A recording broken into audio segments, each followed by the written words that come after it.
Hi guys, James at Rampant Lion Reviews again for you today with another beer review. For this one we are going to head down to Germany once again, and we're going to return to a brewery who I've reviewed a couple of things from before here on the channel, and I've had some very good experiences with this brewery in the past, and I think this beer should be quite interesting actually. For this review then we are going to go down to the Augsburg area in southern Bavaria, and we're having a little look at another beer from Frau Gruber Brewing, and this one is a collaboration that they've done with Barth Haas, who are the biggest hop dealer in the world. And this might be the only beer that I ever get to review that has their name on it, who knows. But this particular beer is just simply called IPA.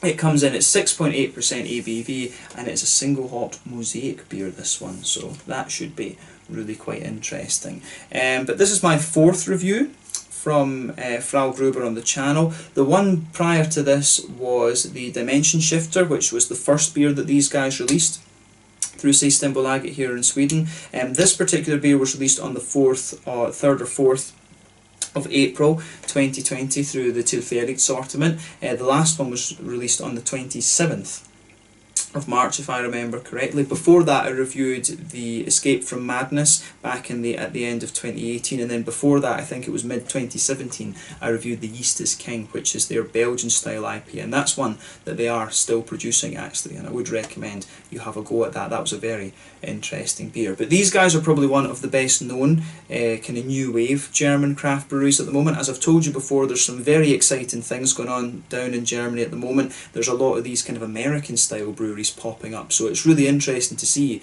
how these kind of traditionally German trained brewers are doing when they have a go at the American beer styles, and it is going pretty damn well, I have to say. I've had some really nice beers from some of these newer breweries like Freigeist, and there's Genstaller, there's there's Yankee and Kraut, and loads of other things. Buddleship Brewery from Hamburg I had recently as well. So very exciting things going on in Germany at the moment. And from what my friend Daniel tells me, even the more traditional breweries are starting to have a go at brewing different styles. Apparently now you are finding a lot of Hefeweizens from Franconia, whereas they never would have been found in that region before, apparently. So yeah, exciting times down in Germany. As you know, I'm a huge fan of my traditional German beers, the Helles, the Dunkels, the Doppelbocks, and of course the Rauch beers were where my whole love of beer began. So I always keep quite a close tab on the German beer scene. Germany's always had a special place in my heart since I studied at Heidelberg and things like that, so I always enjoy my German reviews for you here on the channel. But very curious to see how this one turns out, and as always I hope that you guys enjoy my take on this beer. So anyway, as is usual with my reviews then, I'll tell you a little bit about the brewery before we taste the beer. If you want to get straight to the tasting, just fast forward. All the usual links are in the description below. That's the brewery website, the link to my other reviews that I'll do from Frau Gruber Brewing as well, and the ones that I've previously done. I will put a link down there to Barth Haas as well. Like I say, this is probably the only time we're going to get to talk about these guys on the channel, but it should be quite interesting. There's all the usual social media down there as well. If you want to see more reviews, do please consider subscribing to the channel. The whole channel of course has a geography based tagging system, so you can go into the home page and search for beer based on country, city, state, county, prefecture, whatever it is you're interested in. Do check out the playlist of beers from different countries. There is one there for all the German beers that I've reviewed for you. That's being added to whenever I get the opportunity, and as always, please do get in touch and let me know some of the other beers and breweries that you guys would like to see me review. It's always great to hear from you guys that are watching the videos, and the support that you show the channel is hugely appreciated. So anyway, to tell you a little bit about Frau Gruber Brewing then, on to my brewery notes. So Frau Gruber Brewing, as I've told you before, were founded by Matthias Gruber and Enzo Freundschuh, who were skate park friends coming from Augsburg. So Matthias previously worked for a company that manufactured printing presses, and his work took him to Australia for a few months, and while he was there Enzo visited him, and on that trip they went around and drank the local craft beer, because Enzo was studying at Weihenstephan and he had been a brewmaster. He's also been a brewmaster at Riegele for 5 years before they started the company. But in 2013 they founded a craft beer wholesale business together which was called Liquid Hops, and this focused initially on bringing Belgian and American beers into Germany. They started out doing this part-time, but the demand for craft beers grew massively in Germany, and so Matthias made craft beer his full-time profession as well. So the pair started home brewing together, And they sold their beers at the local market where they proved to be hugely popular, and this really motivated them to kind of, you know, go for it themselves in the industry. So they combined their names and they chose Frau Gruber as the name of the brewery, and they agreed with Markus Lohner that they were going to brew their beers at the old Kamba brewery, and this brewery can be found in Gundelfingen and their Donau, if I'm pronouncing that correctly. But over the years these guys have continued to expand their brewing capacity, and as of April 2020, when I'm filming this review for you, they've produced in the region of 60 different kinds of beer, which is pretty impressive. So yeah, really nice little brewery, this one. You know, these guys are probably, as I say, one of the best known German kind of new wave craft breweries, I guess you could say. So yeah, they're definitely worth checking out if you get the chance, and I'm hoping that we start to get their beers fairly regularly through the small partiers and stuff like that here in Sweden. We're getting quite a good selection of things from different countries these days, I have to say. Systembolaget have changed a number of their rules recently, and we're getting some really pretty damn good beers in, both from breweries abroad and from the Swedish breweries as well. So the Swedish breweries now have a lot easier access to the market than they did previously, which is great, obviously. But yeah, really cool to see some Frau Gruber beers up here in Sweden, and hopefully that continues for the next little while. But that's all you really need to know about Frau Gruber Brewing for the moment. If you want to learn more, of course, you can check out the brewery website. You can follow them on Facebook and Instagram to keep up to date with all the latest goings on, and you can check out the Rate Beer, Untappd and Beer Advocate pages to see all the different beers that they've done. So yeah, let's talk a little bit about Barth Haas quickly then, before we taste the beer. So as I told you earlier, Barth Haas are the biggest hop dealer in the world, and they're based in Nuremberg, which is in the northern part of Bavaria in Germany. And this company was founded back in 1794 by Johann Barth and his son Georg. So in 1859 the company moved to Nuremberg, and it was in competition with 363 different hop dealers at the time, and from the 1870s the company was run by Johannes Barth, who was the third generation of the family. He was also the first to produce the now annual Barth Report, which talks about hop cultivation, hop growing and hop selling and things like this. Apparently it's a very well respected thing within the industry. But over the years the number of hop dealers started to drop. There was 260 at the outbreak of World War I in 1914. There was 170 by 1933 when the Nazis came to power, and this was reduced even further when the 120 Jewish merchants were stripped of their rights in 1939. So by the outbreak of the Second World War, there was only around 50 hop dealers, from what I gather, in the Nuremberg area. But the company rebuilt after the war, and they continued to grow over the years, and in 1997 they took a stake in John Haas Company from America, and this was to create the Barth Haas Group. And then in 2000 this group merged with the hop union Leisa Schara Group, which had been founded previously back in 1809 to create the world's largest hop dealer. But these days this collective company, this big group company, employs 600 people, and they've got sales in excess of 220 million euros. So the world's biggest hop dealer. Pretty impressive, actually. So yeah, really kind of interesting that. So they've got hop farms all over the place, from what I gather.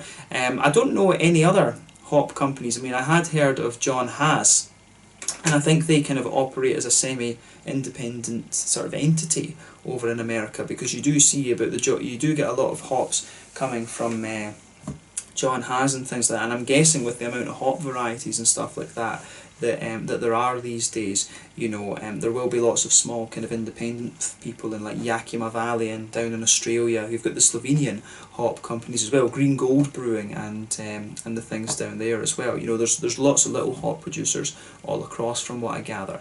So yeah, really interesting to be able to talk to you about one of the big hop dealers here on the channel as well. So yeah, that's all you really need to know about Barth Haas. I think this might be the only time these guys feature on the channel. Maybe not, you never know. But yeah, I'll put the link down to their website in the description below, and I guess you can follow them on Facebook and Instagram and stuff like that too, and see what they're up to. So yeah, let's get on and actually have a taste of this beer then. So as I mentioned to you earlier, this one was released on the 3rd of April 2020 through the Tillfälligt sortiment in Systembolaget here in Sweden, or small partiers as they were previously known. The artwork on this one, as you can see, is fairly simple. It's got a nice kind of transition from a green. If you look at the back of it, you can see it's green on one side and nice and kind of violet on the other, so it's almost like a part of the rainbow, to be honest with you. You're going down from what that would be 300 odd nanometers, going up to about 450 if I remember my wavelengths correctly. I remember that from my days of doing spectroscopy. It was great fun, all the wavelengths of the different colours of light. So yeah, it was about, what was it? It was about 300 and, was it 380 if I remember right for blue light, and if when you went down into the purples and to get into the ultraviolet and things, it would be even shorter. Then as you went up the way to get into the greens, you're talking about 450 nanometers if I remember rightly. So yeah, nice artwork on this, I have to say. I quite like the sort of scientific themes that Frau Gruber put on their cans, the sort of sci-fi scientific things, but I guess this one is a bit more kind of straight up. Black top on the can on this one, which you don't see all that often. 440ml can, which is unusual for a German brewery, of course, as well, because normally everything is half litres. That's something that a lot of the breweries have never moved away from. But yeah, let's get this guy out and we will get on with the tasting and see how we get on with this beer. Let's get it out and into the glass. A 6.8% Mosaic single hopped New England IPA. So yeah, there's still a little bit left in the bottom of the can there, but we'll put that in a little bit later on after we've checked out the aroma and things like that too. So yeah, as you can see with this one, this is quite a bright yellow New England IPA. It's not the palest of ones that you'll come across. You will get ones that are very, very kind of pale and look almost like pineapple juice or something, but this one looks like a good kind of healthy sort of mango juice. I don't know if it's quite light enough to be pineapple juice right enough, but quite an almost mango juicy type colour there. If I put my fingers behind the glass, you can see that this one, it's got a really nice,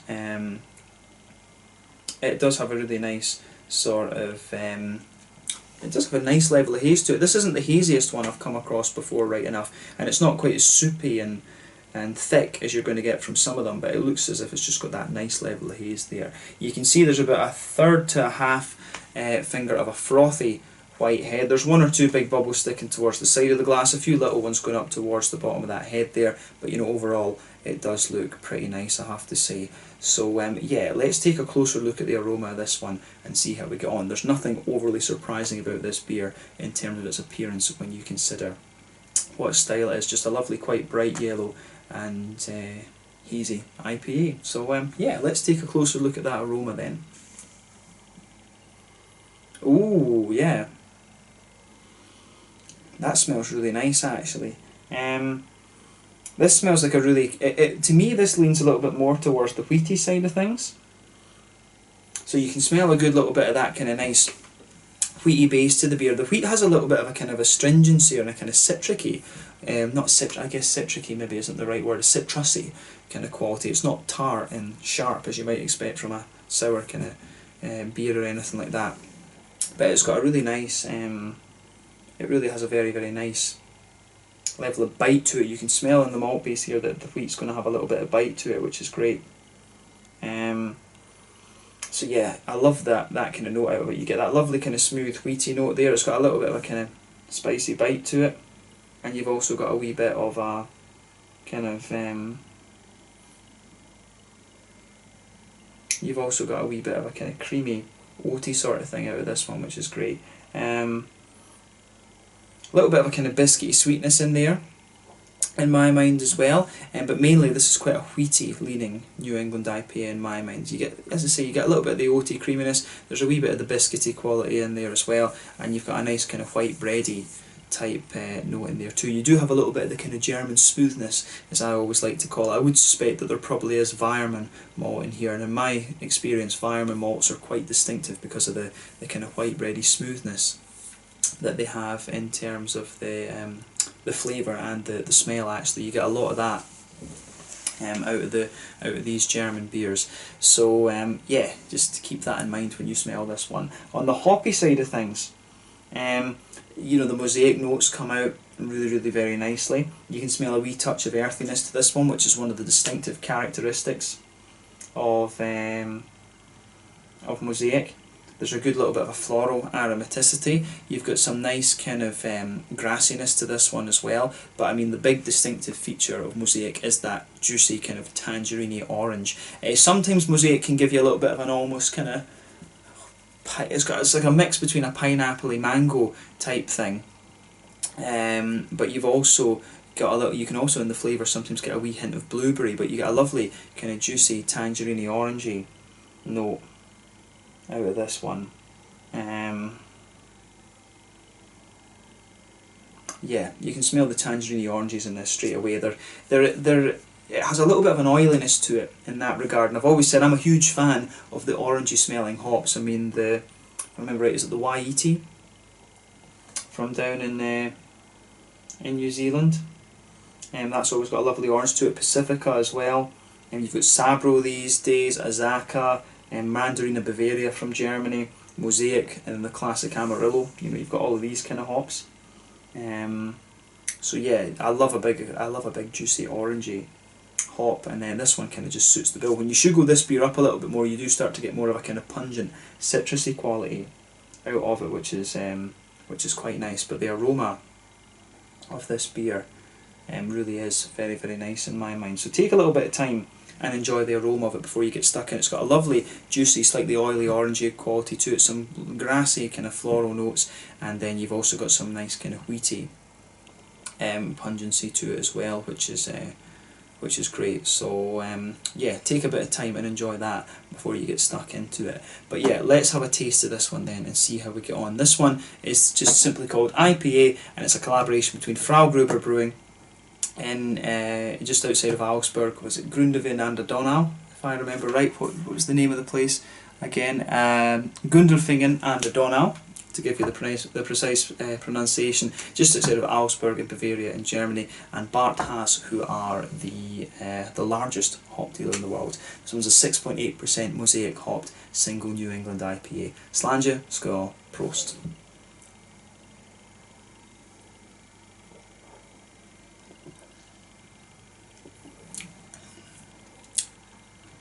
Yeah, that's pretty nice. I mean, it's one of these beers where it's just it's really nice and sessionable and drinkable. So yeah, I really like how that goes together on this one. I mean, I think it's probably fair to say that compared to some of the other beers that you're going to find from Frau Gruber, this is maybe not going to be the most kind of punchy or adventurous one, but it really is very, very drinkable actually. This is really very, very nice. So big thumbs up to both Frau Gruber and Barth Haas for this one. This is a really, really solid IPA.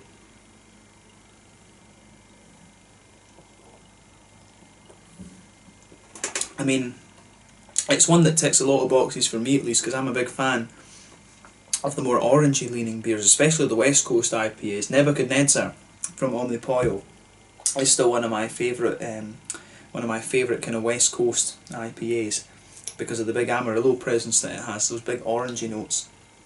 But yeah, the flavour that you get out of this one is absolutely lovely. This one for me, this is the sort of, if I did session beer outside of the beer reviews, very rarely drink outside of the beer videos these days, but if I did, you know, this is the sort of thing I would want to have. It's just a nice orangey New England IPA, or indeed a West Coast IPA.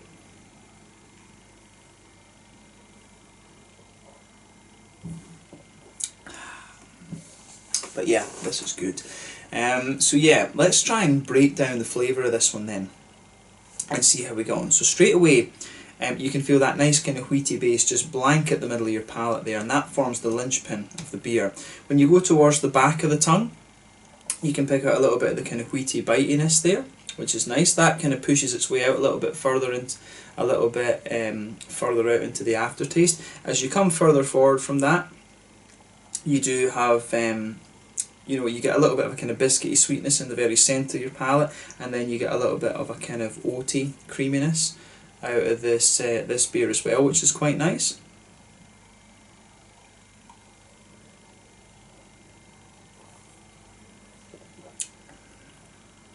But to me, overall, this one, it's actually one of the kind of crisper. It's not the crispest, or the most crisp I should say, bad English. I don't know this one's just really nice and drinkable. It does have a bit of that German smoothness to it. German beer, for me, it's all about the sessionability. You know, even the Doppelbocks have a kind of crazy drinkability to them, and the Rauch beers as well. But you know, this one is a very, very drinkable New England IPA. I mean, if you take the drinkability of a Pilsner or a Helles or something like that, and then combine it with a New England IPA, that's probably what you get in this one. That's probably the best description of this beer. It's got the Helles drinkability, but the New England kind of flavour to it. Actually, it's really nicely done, this beer. This is good. Try this one. It's really, to me, this strikes me as a bit different compared to a lot of the other ones I've had in recent times. But like I said, back part of the palate, you get that nice kind of wheaty, bitey note. As you come further forward, a little bit biscuity in the middle of the palate, and as you reach the kind of front part behind the fruity curve of the tongue, that's where you get some of the kind of oaty notes out of this beer. You might notice one or two little tiny woody undertones to this beer, but I do notice that the middle of my palate kind of sweetens up a little bit too, and I get some of those kind of biscuity, those sort of biscuity sweeter notes out of the beer too.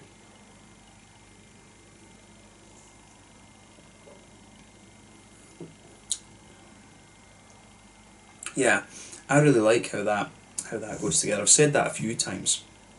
It's quite a simple IPA, this one, in fairness. I mean, it's not the most complex one that you're going to come across, but just everything is done. It's one of these ones where it's very, very well crafted.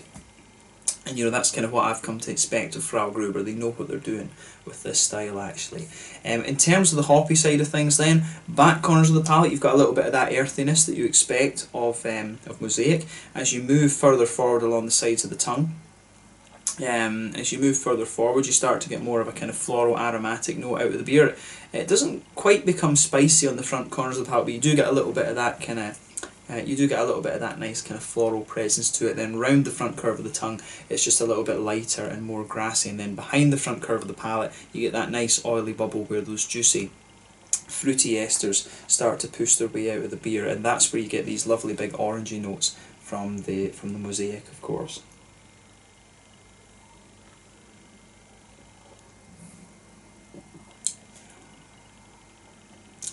But yeah, I really like how the fruity side of this beer comes together as well. So in that oily bubble, you get some really nice kind of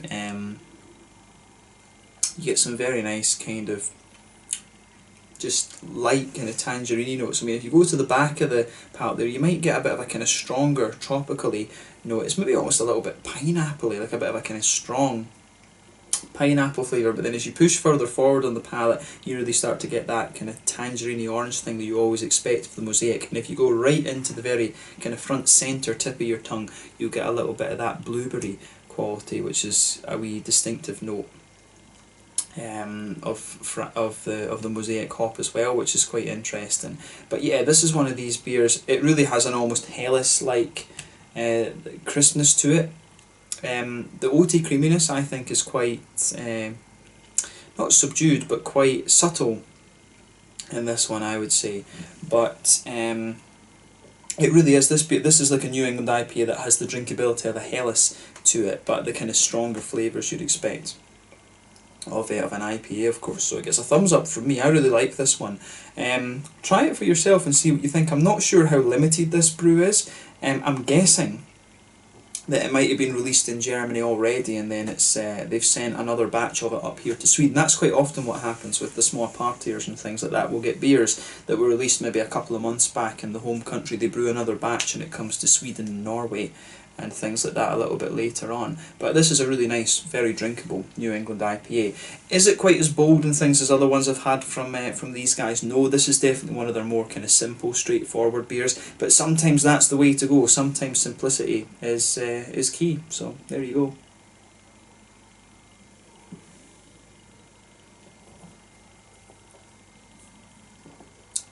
So yeah, really nicely done. In terms of the mouthfeel then, you know, bottom end of mid-bodied, I would say. It's kind of, yeah, bottom to mid-side of mid-bodied. Carbonation's really smooth. The mouthfeel overall is quite, the